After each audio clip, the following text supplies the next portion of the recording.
be able to do. They're able to make harder decisions, they're able to make critical decisions, and they're able to show leadership among their peers. That being said, for every student who's gone to LTC, which is the Leadership Training Council at College of New Jersey, as well as the National Council, has come back and brought valuable leadership experience to the community and to the school. One of the things that was very exciting about getting re-involved in this process was that we learned that Columbia High School and the South Orange Maplewood community not only has been active in this organization for the past 16 years, it wrote the constitution of the NJASC about 80 years ago. In 1933, yeah, so a little over 80 years ago. Getting us re-involved and sending kids to the national conference, to the regional conferences, to LTC, will open up an entire new horizon for these students. And it's not only for student council members, it's for all kinds of leaders all throughout Columbia High School, as well as the middle schools. This should be an opportunity that should be opened up to a lot of the schools, and one that hasn't been advertised a lot. So with that said, I would, myself, Ms. Edelman, the rest of the student council, I'm sure many other leaders to come would be very grateful if you could help us achieve this goal and get us to nationals as well as to LTC and to the regional conference. Yeah, if I could just add a few words. LTC is Summer Leadership Training, which is in July, and where Matt is going to be able to go gratis, which we're very excited about. But we're also looking to be able to send some students, and it can be anyone. It could be some of our athletes, it could be other student leaders. And again, there are middle schoolers that can go.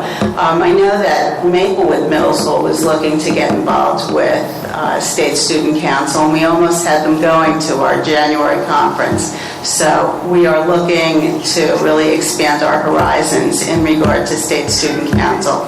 And it really is a phenomenal opportunity for our students to meet with other students from throughout the state. And being involved, we just went to a state meeting. It actually got postponed during our little mini break. Mrs. Ryan and I went with Matt on Thursday on vacation. We're so dedicated. And we were down in West Windsor, and we had an opportunity to meet with the new officers and to really sort of see what's in store for us. And to let you know, just as a heads up, we'll be hosting a State Student Council meeting next November. So it'll give us an opportunity to really show what we do here at South Orange Maplewood School District. And again, we thank you for your support, and we're not surprised that Matt won. He had a great speech. And thank you again.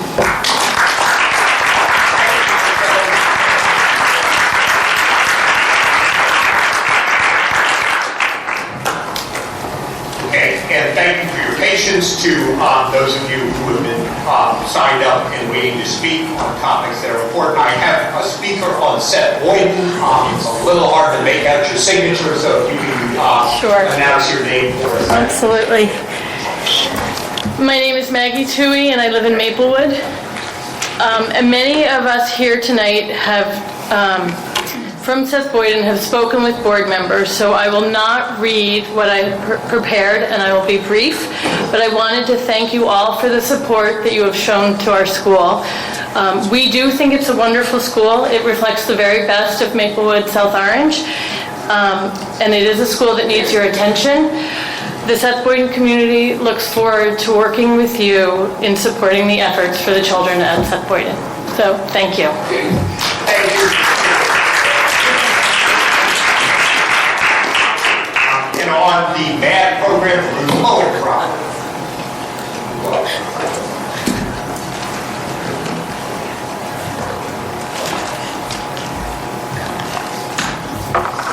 Good evening, Ruth Lowencroft from Maplewood.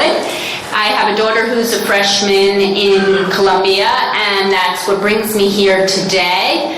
And my concern for others who are similarly situated, and I think that is a lot of people. You have heard already from many parents in the district in previous meetings about their concerns about the math program.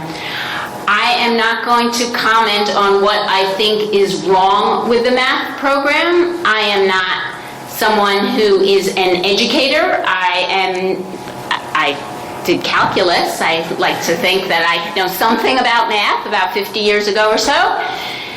But what I do know, I'm an education lawyer, by the way, so I know a little bit about the law involved. But what I know is that my daughter, who is an A-plus student, and I must say I've been here many times, some of you know that, and I always hate when the parents come up here and say, well, my child is so wonderful, and I do believe I've refrained from that. I only put that out here now because something's wrong. She's still an A-plus student in everything else, but she's not in math. And is it all about the grades? Absolutely not. In fact, I think it's very ironic. We received the report cards today. She receives a B+, and for that matter, I shouldn't even out her, but not quite as well on her midterm. And it says in the comments she's doing brilliantly. And I am not pointing a finger at the teacher. I spoke with the teacher. The teacher thinks she's doing very well. Then why is she getting a B+? But more importantly, although, I mean, nobody wants to see this is the first time she's not on high honor roll since she's in the high school.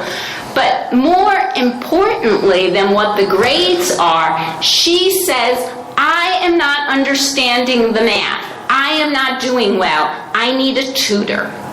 And isn't there something wrong when you find out that so many parents and children are having to get tutors?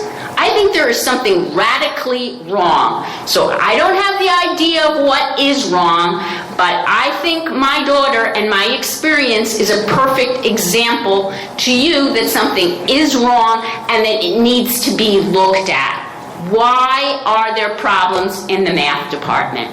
While I'm up here, I will say I think that something about the levels, why do we have 5 levels in math? Why do we have a program that skips math and suggests that there are certain years that aren't as important and suggests that that is the only way we can add value if we want to have some sort of an honors class? I think that's a piece of the problem. My daughter's in level 5. What is that?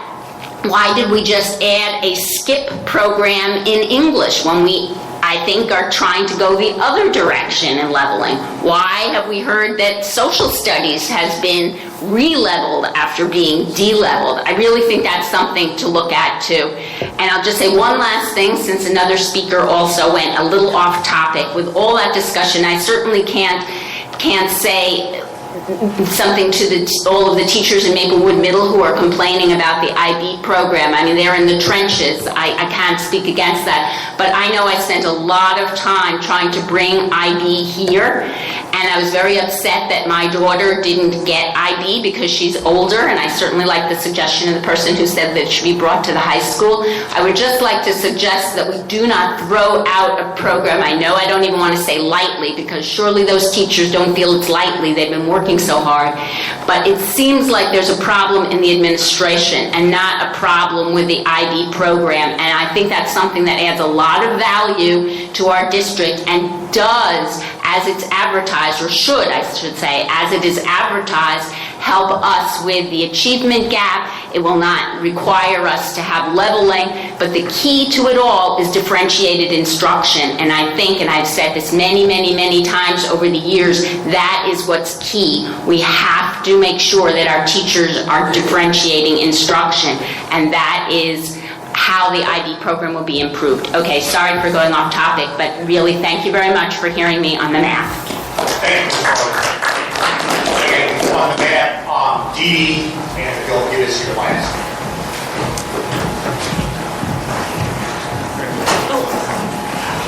Hello. I'm Dee Dee Knirk. I'm here to talk about the math program as well. I'll be very brief. I just want to say that I have seen many students across many age levels and many grades really experience real challenges with math throughout, and the math program throughout this district. And I just ask that the board just takes a look and evaluates that. Simply put, that's it. Thank you. Thank you. And last but not least, on the important topic of budget funding that we'll have a presentation on after a break is Steve Watts.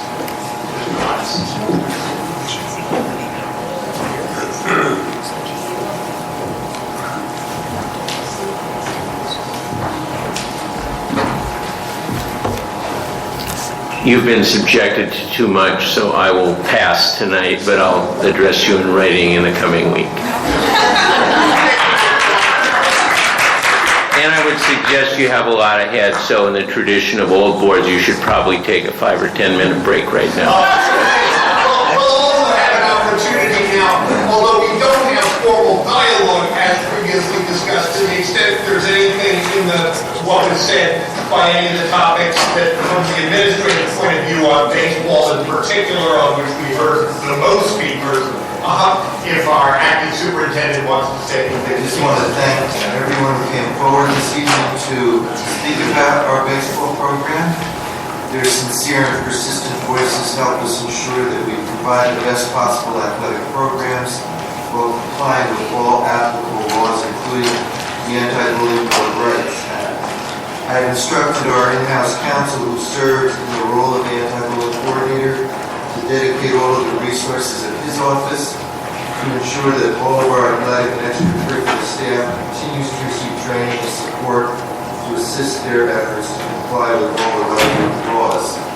Our children's participation in extracurricular activities must be meaningful, must be rewarding, must be fun. I thank the community for its commitment to making sure this is the case. Please keep in mind that, as always, student privacy is of utmost importance, and we encourage parents to reach out to an appropriate staff member if they have any concerns about their own child. Okay, thank you, Mr. Mellon. And I would just briefly say that I realize that, the opportunity to speak and be heard is very important. It sometimes takes time, as it did tonight, and sometimes, understandably, after the break, you wish to leave, and that's absolutely your right. But I also encourage those of you interested to stay. We will be discussing park testing policy, refusal. We will be discussing policy relating to advisors and coaching. And so the board is committed not only to listening, but to discussing the broad policy issues that are involved, as opposed to the management issues on which there inevitably must be in regards to personnel. A significant measure of administrative discretion. The board hires one person, the superintendent holds that person accountable. Within that framework, there is and needs to be a very large degree of managerial role, and at the same time, the board has a policy-making role. We very much would welcome any and all of you who wish to be present after the break, and if you want to get home on this cold night, that's okay too. As Mr. Latz invited us, let's take that break, and we'll be back. We'll have initially, because of her scheduling, Ms. Christopher will lead us on, followed by the regular schedule with a bunch of presentations and other events. But we'll hear another listening exercise from Ms. Christopher after the break. Thank you all. So there you have it.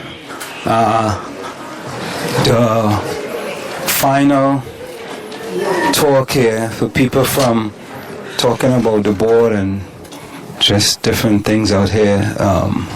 I'm sorry. But yeah, we are actually live on the air right here. What is it? This is the Seth Boyding Group. Okay, what are we actually talking about? We are live on the air, just so you know. Okay, we are live on the air. So what exactly is it the Seth Boyden Group talking about? Well, we're talking about additional funding for our school. Okay. We have a wonderful school. It also happens, however, to have the greatest number of kids on free and reduced lunch in the district by several times in some cases. So we are looking for additional funding from the board to supplement our programming. So have they given you guys an answer yet? Does it look like it's going to be positive, or what else is it? Very hopeful. We're very hopeful that it's positive. I think they hear the things that we need and the work that we're doing, and I think they value the school and its community and what it says about our community, South Orange Maplewood.